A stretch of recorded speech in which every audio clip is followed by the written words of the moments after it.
Hello, good evening and welcome to the Hot Seat. In the Hot Seat tonight is a human potential developer, a specialist in that field. And joining us in the Hot Seat this evening is Dr. Asoka Jinadasa. Good evening, Doctor. Hello, good evening. And welcome to the Hot Seat. Thank you. My pleasure. Human potential developer. How does one become a human potential developer? Well, when we were born, as a little child, we had all the human potential one can imagine. We learned to walk without a teacher. We learned to talk without a teacher. And if you give a smartphone to a little child of 2 who does not know how to read, they know how to use it. So we were born with incredible human potential. A child of 5 is like a learning machine. He or she can learn 3 languages without mixing them up. They can do science, mathematics, they can sing, they can dance, they can draw, they can do just about everything. By the time they are 10, they have lost most of it. Why? Because of parental influence. Parents do not like children to be too clever, too smart. So they are saying, you know, behave yourself. What's wrong with you? Why are you jumping about all the time? I've quite often met families where they have children, and the children are not brought up in that sort of conventional way. They're permitted to express themselves and have their, basically others would say they're allowed to grow wild, but actually they are being allowed to be themselves. Which is better? Well, if you think about these children, when they grow up, say 25 years from now, the world is going to be a battlefield. People are going to fight for water. There will be not enough food. So are we preparing our children to fight and win 25 years from now? The more we protect them, the less ready they will be in order to survive in a very hostile world 25 years from now. You do what you do pretty well, as we'll find out soon. But what did you do before? What's your pre-human developer life? I passed out of Peradini as an engineer. Soon after I went abroad, I went to England, and I found that computer people were earning much more than engineers. So guess what I did? I became a computer programmer. Right. So I did this, you know, old-fashioned programming where you have these huge disks with a storage capacity of like 128K. Yeah. And then I had the opportunity to work for a company in Belgium. They were making microcomputers with these very tiny little things. And because I had an engineering degree and I knew programming, they hired me. So that's how I got into this microcomputer technology. Right. And I kind of grew up with that. Right. That was the time of 8080. Remember 8-bit microprocessors? Yes, yes. Right. So, so that's where you came from. Yes. And how did you get into this very, obviously very specialized field? I was always interested in reaching the top with the least amount of effort.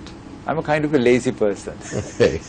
While I was doing my doctorate on business strategy, I was learning Tai Chi Chuan, which is a Chinese martial art. And that I found very interesting because that was about internal energy, how you can unleash the power that you were born with. And the internal martial art, they are very, very powerful. So I had one foot in the corporate world and the other foot in this personal development world. Who is your typical, shall I call him patient or client? My clients are all adults in Sri Lanka. Okay.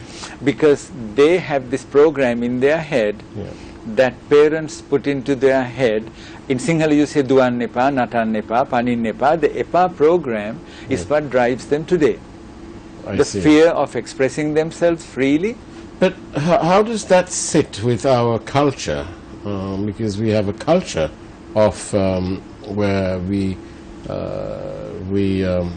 virtually worship the elder person, and that can be seen from everywhere in the corporate world, in your family life and so on, what the elders say in Sri Lankan society tends to go, tends to ride.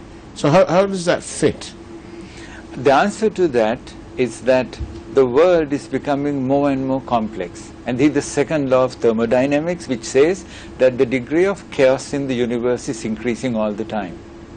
That's one of the laws. You can't get away from that. So during the time of our elders, life was pretty stable. If you think back to your childhood, you could have gone to sleep for 5 years and woken up, nothing much would have changed.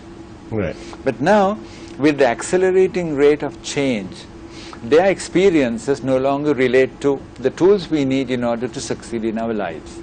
That transition between that and the new age, you use that term loosely, the new age, but if you know what I mean, the modern age, if you like, it must be being met with a stiff resistance on the part of the elders and how they look at the youngers.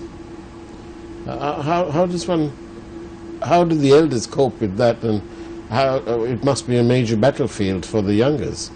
This is a major battlefield because the elders want the young ones to be successful. So their image of success is to protect them, because that worked in the past. But the young people know that is no longer valid, because since the world is changing at an accelerating rate, the young people know they need the freedom to find out how to succeed, how to overcome the numerous barriers that they feel in their lives. So the elders don't understand that, and the young people know that there's something wrong with the earlier paradigm, so that's why there's a conflict. Very often the elders win because they have the power, social power. We'll find out a bit more about success and human potential development after this short break. Don't go away. Stay tuned to the Hot Seat. Welcome back to the Hot Seat, and this evening we're joined by Dr. Asoka Jinadasa, a human potential developer.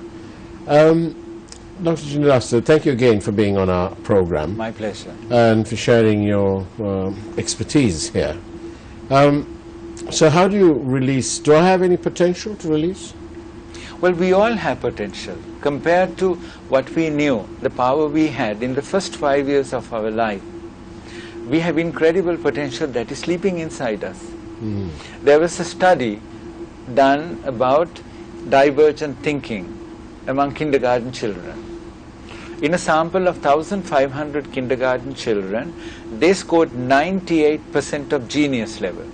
98% of genius level.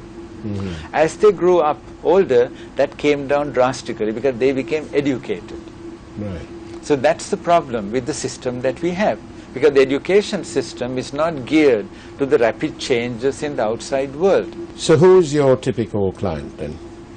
Well, I have people who are housewives, I have students who are studying, who want to reach more success in their levels of endeavor, and they want to know, is there a formula? And is there a formula? That's my main discovery. Right. I won the 2015 Asia Pacific Award for outstanding contribution to HR. Incidentally, this was in my 70th year. You're 70? I'm 70. Right. That's amazing. And my six-dimensional model is very holistic. One is heart, which is emotional intelligence. Other one is mind, your rational, creative and spiritual intelligence. Passion, found only in bottles in Sri Lanka.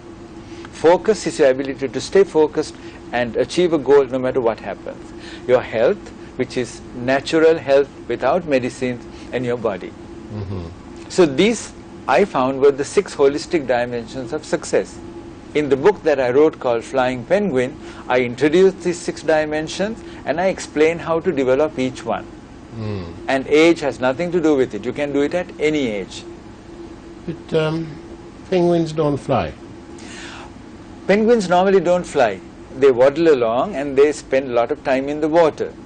But if there's a predator leopard seal lurking under the ice, these penguins fly out of the water 5 or 6 feet to land on ice at a higher level. So penguins fly under life-threatening circumstances. And so do people. You hear of a mother lifting an incredibly heavy weight to free a child trapped under it.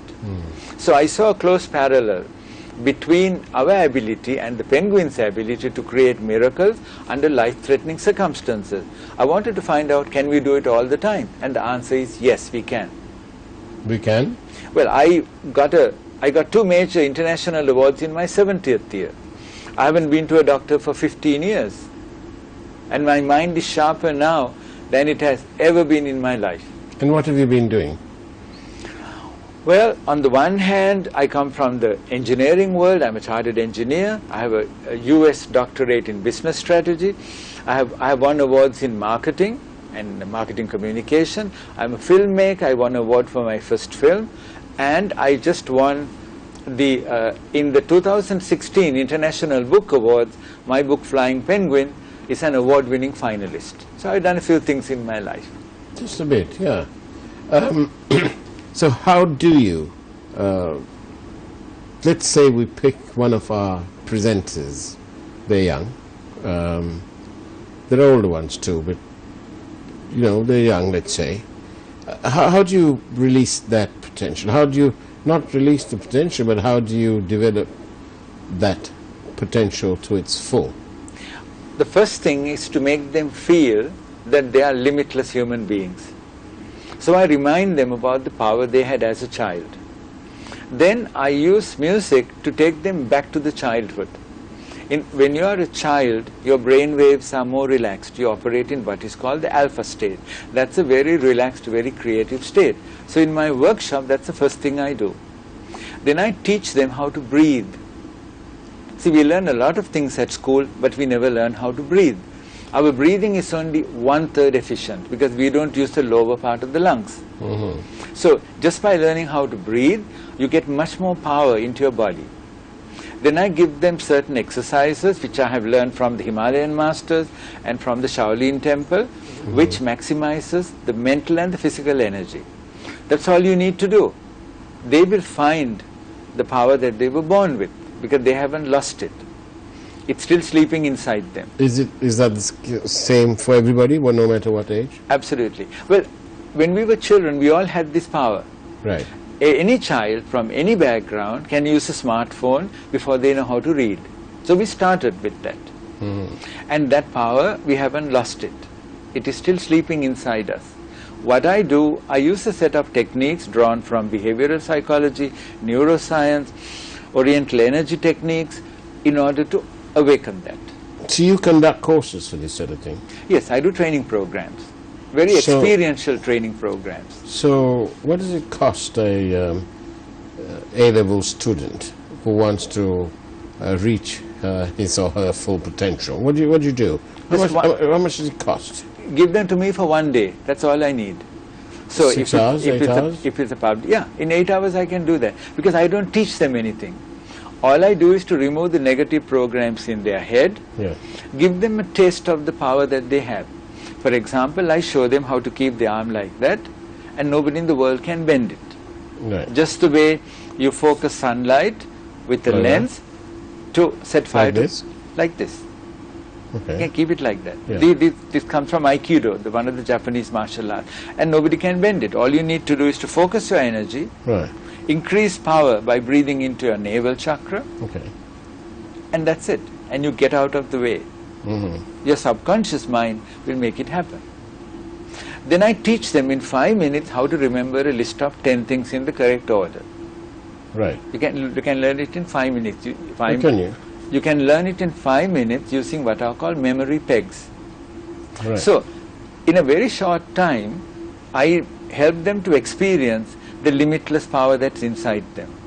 So, Dr. Chinrasa, what about, let's take the world of actuaries, where it's, there's intense, I think, use of numbers there.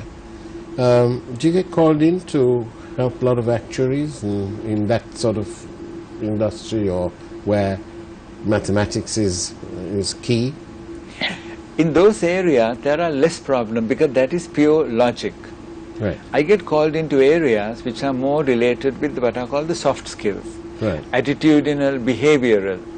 That is where the weakness is. Dr. Jinadasa, tell me, it brings me to another point here. Do you get called in to help in the hotel, in the hospitality, in the leisure industry in Sri Lanka, where sometimes the service delivery in terms of attitude of the staff are not in keeping with some of our regional neighbors, for example? So do you get a lot of work, or do you get called in to help? Yes, and the reason is what you remember, it's not so much the taste of the food that you ate. What you remember is the level of service. Absolutely. The level of service depends on the level of energy of the staff.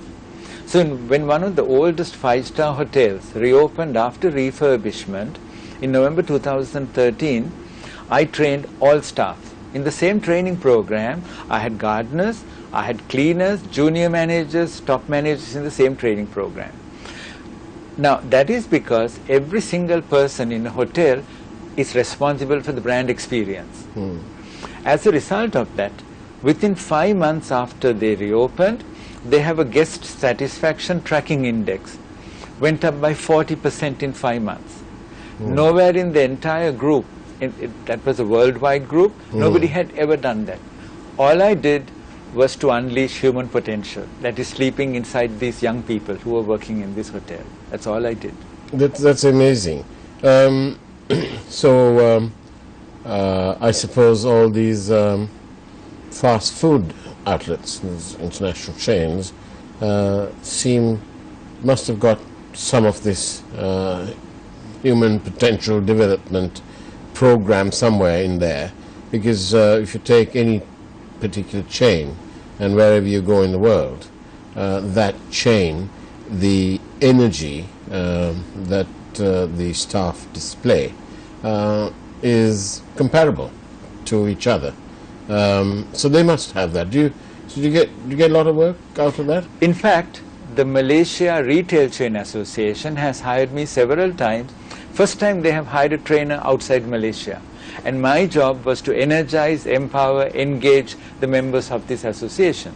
And that is directly connected with service. Right. Excellent. Thank you for that. We'll just take a short break and return to the hot seat. Do stay tuned.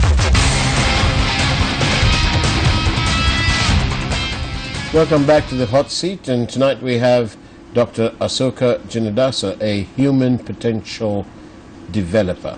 Dr. Jinadasa, so how does this development, the potential development, how does it relate to the corporate world? The best example I can think of is the garment industry. The garment industry started from nothing. No previous experience, no previous knowledge. Now they are one of the #1 suppliers in the world. That is because they handled it correct. They hired young people who were very talented, trained them, send them abroad to give them an awareness of what quality means abroad, and that industry has done brilliantly well. It is still doing that. Compared to that, I don't know any other industry that has reached that level. And I think one of the reasons is, if you look at the older industries, look at the composition of the board of any major company. The job of the board is to create the future. And it's the CEO and the operations management that consolidates the present. Now, to create the future, these guys have to be visionaries. And I have seen very few visionaries in the boards of major corporations in Sri Lanka. Have you ever been called in by any government agency, state agency? I was involved in a project in order to improve the performance, management performance in the public sector. And that project was never really completed because of all kinds of political reasons. The same formula applies. If you look at the public sector, these people are very experienced. They have tremendous amount of experience, but they have never been given the chance to guide these organizations to a higher level of performance. One of the reasons is that public sector organizations don't have an HR department. No, they don't? They don't. We'd like to ask some straight questions here on this program. What do you think We have 225 members of parliament. We have scores more in the provincial councils and so on. But let's stick with the parliament, shall we? 225 members. Anybody who's been on your program? No, I don't think they would come on my programs either.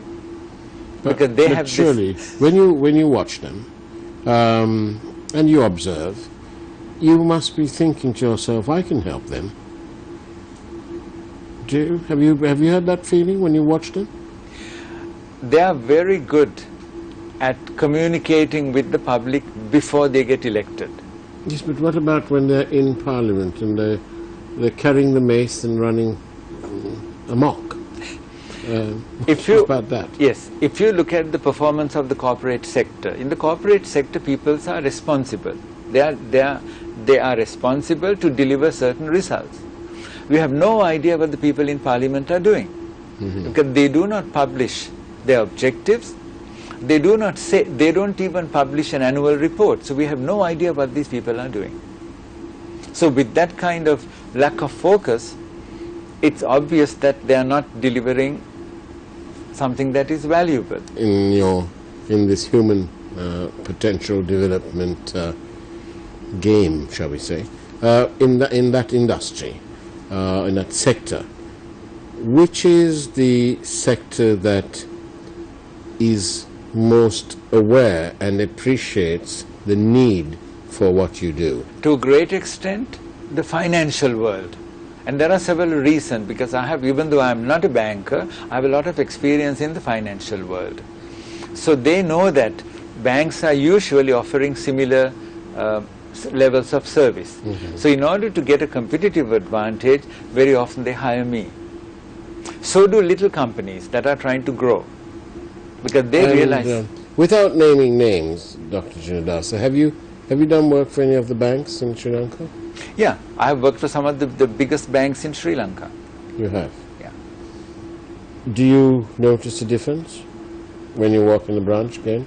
No, I don't see a difference. Why is that? Have you failed? No, that is because they hire me to do a certain program. Yeah. Now, I tell them this will unleash the potential of the people. If you don't have a culture that encourages people to do new things, all that work is lost. So most important thing is to create a culture that favors creativity and innovation. That has to come from the top. It's the top management that has to create this culture of creativity and innovation. And the top, you've not been called in to do any programs at the top? They never come for my workshops. The board members never come for my workshops. Because it's only one for the boys. Is that the attitude? Yeah, it's like, I'm beyond that. I know all this stuff, right? I'm not going to go for a workshop. It's that kind of thinking. Even in the public sector? Very much in the public sector. Public sector has this yes sir, no sir, 3 bags full sir culture. In the public sector, when an officer comes in, everybody gets up from the chair. Now how bad can it get? So they are not going to tell this officer, sir, madam, I have a better idea. They would never do that. Last question, just as we come to the end of our hot seat this week. What about the media? You've been observing the media. Do you think that the media, have you been brought in by any media companies here in our country? Not for training. But do you see a need? Well, the media are doing what they think they should do. Yeah. Every medium has a point of view. They have a point of view that they want to express. So all their programs are usually geared to expressing a certain point of view.